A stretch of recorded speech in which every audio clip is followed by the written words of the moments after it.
Kenapa ini sangat menarik buat aku? Karena ya pastinya ini debut pertama aku di dalam film horor, dan skripnya juga begitu menarik karena pace-nya itu beda dari film horor yang lain menurut aku. Jadi dia memiliki pace yang sangat cepat, tapi juga bukan bukan dengan kayak sembarangan gitu ya ceritanya.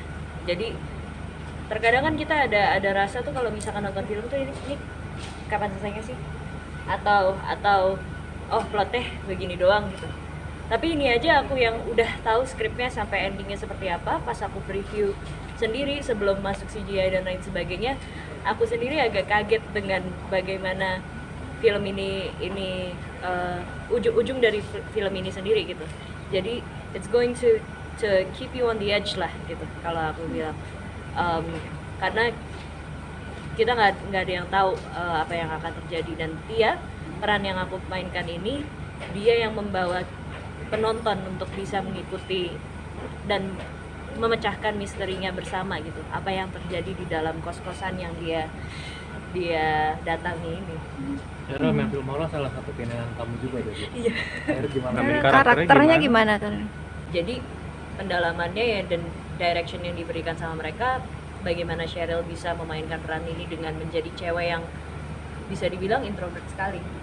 Dia tidak punya banyak teman, dia punya keluarga yang begitu menantang kehidupannya, dan juga seperti banyak dari teman-temanku juga sendiri gitu yang punya kepribadian yang introvert, aku sebenarnya banyak mengambil karakter-karakter yang sering aku lihat di mereka. Salah satu habit yang aku sebenarnya sangat tidak suka dari salah satu temanku yang introvert adalah dia suka menggigit kuku jarinya. Aku tuh sangat tidak suka sama orang yang gigit kuku jari. Tapi aku melakukan itu di dalam film ini untuk bisa memerankan dan menjadi tokoh Tia. Dan tahu, 2 bulan kemudian aku terus menggigit kuku jariku. Itu salah satu pet peeve aku sebenarnya. Nemu enaknya apa gimana sih? Gak tau, jadi habit aja deh, sering kayak gini.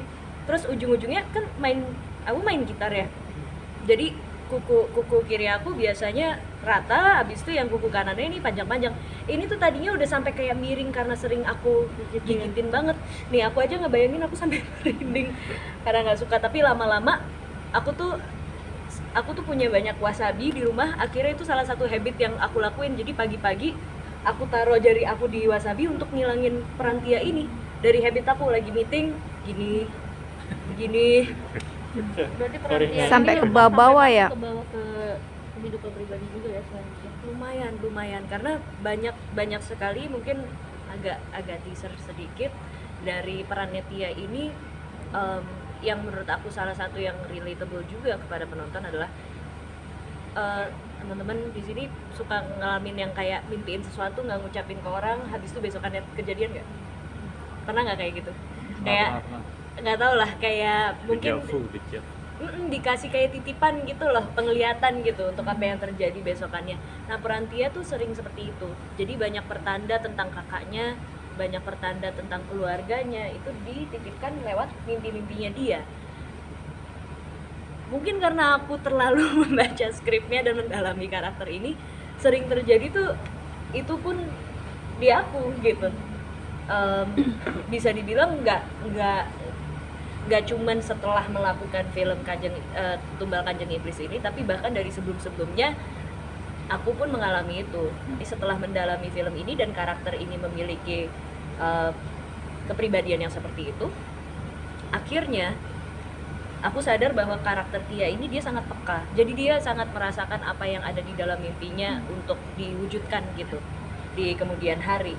Dan akhirnya karena karakter ini pun aku jadi melatih kepekaan aku juga terhadap